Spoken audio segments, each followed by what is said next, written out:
3월 26일 오늘 만나 성경 말씀은 마가복음 14장 43절에서 50절입니다. 그런데 예수께서 아직 말씀하고 계실 때에 12 제자 가운데 하나인 유다가 곧 왔다. 대제사장들과 율법학자들과 장로들이 보낸 무리가 칼과 몽둥이를 들고 그와 함께 왔다. 그런데 예수를 넘겨줄 자가 그들에게 신호를 짜 주기를 내가 입을 맞추는 사람이 바로 그 사람이니 그를 잡아서 단단히 끌고 가시오 하고 말해 놓았다. 유다가 와서 예수께로 곧 다가가서 랍비님 하고 말하고서 입을 맞추었다. 그러자 그들은 예수께 손을 대어 잡았다. 그런데 곁에 서 있던 이들 가운데서 어느 한 사람이 칼을 빼어 대제사장의 종을 내리쳐서 그 귀를 잘라버렸다. 예수께서 그들에게 말씀하셨다. 너희는 강도에게 하듯이 칼과 몽둥이를 들고 나를 잡으러 나왔느냐.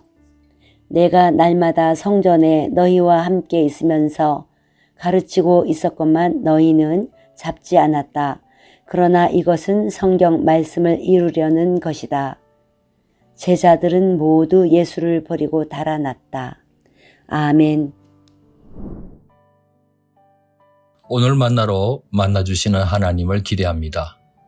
사람이 위기를 만나면 민낯이 드러나곤 합니다. 마치 눈에 보이지 않는 10년을 항해하던 잠수함이 수면 위로 급부상하듯이 말입니다. 하나님의 사람도 그 신앙의 실제 모습은 위기를 마주할 때 표출됩니다. 오늘 말씀은 겟세마네 동산에서 기도를 마치신 예수님께서 체포당하는 장면을 소개하고 있습니다. 지도자 부재라는 위기가 제자 공동체에게 닥친 거라고 묘사하는 셈입니다.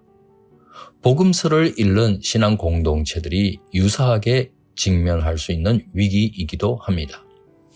등장인물로는 예수님 팔아넘긴 가룟 유다, 폭력에 폭력으로 대처하는 베드로, 목숨의 위협 때문에 예수님 버리는 제자들, 그리고 고난을 당당하게 맞서는 예수님 등이 있습니다. 가룟 유다는 다른 제자들과 마찬가지로 예수님의 가르침을 직접 듣고 보면서 배웠습니다. 권세 넘치는 가르침에 경탄했을 겁니다. 숱한 이적들을 목격하면서 예수님이야말로 하나님께서 보내주신 메시아가 틀림없다고 확신하였을 겁니다. 하지만 어느 순간부터 자신이 그림 그려온 메시아가 아니라고 판단하였던 것 같습니다. 지나온 세월이 억울해서였을까요? 자신이 속은 거라고 생각하게 되니 화가 났기 때문일까요? 유다는 예수님을 유대 종교 지도자들에게 팔아 넘깁니다. 우리도 바로 서 있지 않으면 언제든지 유다처럼 될 수 있다는 사실을 유념할 일입니다. 지금 내가 그림 그리고 있는 하나님이 진리의 성경 말씀이 보여주는 그 하나님인지를 늘 살펴야 하겠습니다. 베드로는 예수님을 체포하기 위해 칼과 몽둥이를 들고 온 사람들을 향해 칼로 대응했습니다. 폭력에 폭력으로 맞선 셈입니다. 예수님을 보호해 드리는 심정이었을 겁니다. 하지만 또 다른 폭력을 사용한 것도 사실입니다. 다른 복음서들은 폭력을 사용하지 말라고 하시는 취지의 예수님 말씀을 한결같이 기록해 두었습니다. 칼로 일어난 자는 또 다른 칼에 망하는 법입니다. 입장이 다른 상대를 악마화하고 죽일 듯이 싸우는 요즘입니다. 폭력이 난무하는 셈입니다. 이런 사회 분위기 속에서 우리는 어떻습니까? 혹시 목적만 훌륭하면 수단 방법은 가릴 필요가 없다는 식으로 말하고 행동하고 있는 것은 아닌지 성찰하고 싶습니다. 제자들은 예수님께서 체포당하시는 모습을 보고 바로 도망쳤습니다. 이렇게 무기력하게 체포당하실 줄은 전혀 예상하지 못했을 겁니다. 평소에는 어떤 일이 닥쳐와도 끝까지 예수님을 추종할 것처럼 호언장담하지 않았습니까? 하지만 자신들의 목숨이 위협받는 돌발 상황이 생기니까 달라졌습니다. 달라진 것이라기보다는 사실은 손해나 불이익을 더 중요하게 여기는 본래 모습이 드러난 겁니다. 요즘 정치인들 가운데는 정치 생명을 유지하기 위해 입장이나 심지어 당적마저 바꾸는 일이 흔하지 않습니까? 우리는 어떻습니까?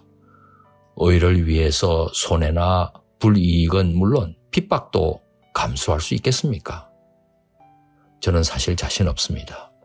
어떤 위기가 닥쳐와도 하나님과 동행한다는 것은 분명히 하나님의 은혜입니다.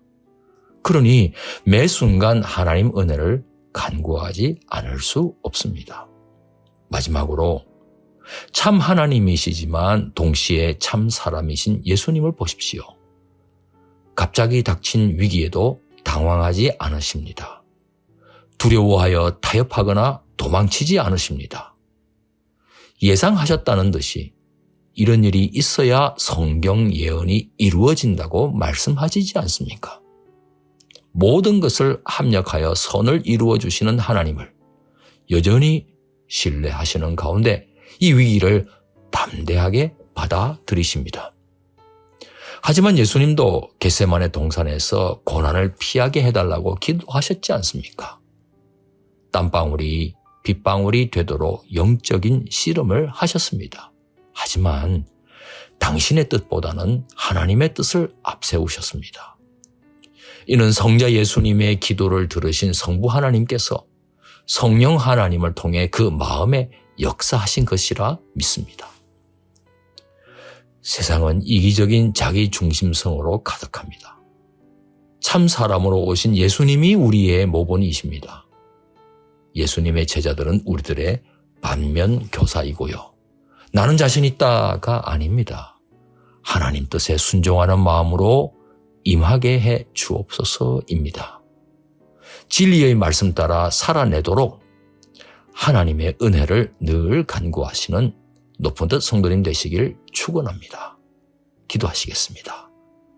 우리들의 하나님, 주 예수님 발자취를 따라 어떤 위기를 마주해도 하나님 뜻 부여잡고 올바른 삶 살아내게 해 주옵소서. 주 예수님 이름으로 기도하옵나이다. 아멘. 이제 두 가지 제목으로 함께 기도하겠습니다. 첫째, 오늘의 말씀을 따라 기도하겠습니다. 진리의 말씀을 따라 하나님을 올바로 믿고 위기 속에서도 하나님과 동행하는 높은 뜻 사람 되게 하옵소서. 둘째, 나라와 민족을 위해 기도하겠습니다. 손해나 불이익까지도 감수하며 정의로운 길을 걸어가는 국민이 많은 우리나라 되게 해 주옵소서. 이 제목으로 기도하신 후에 개인 기도 하시겠습니다.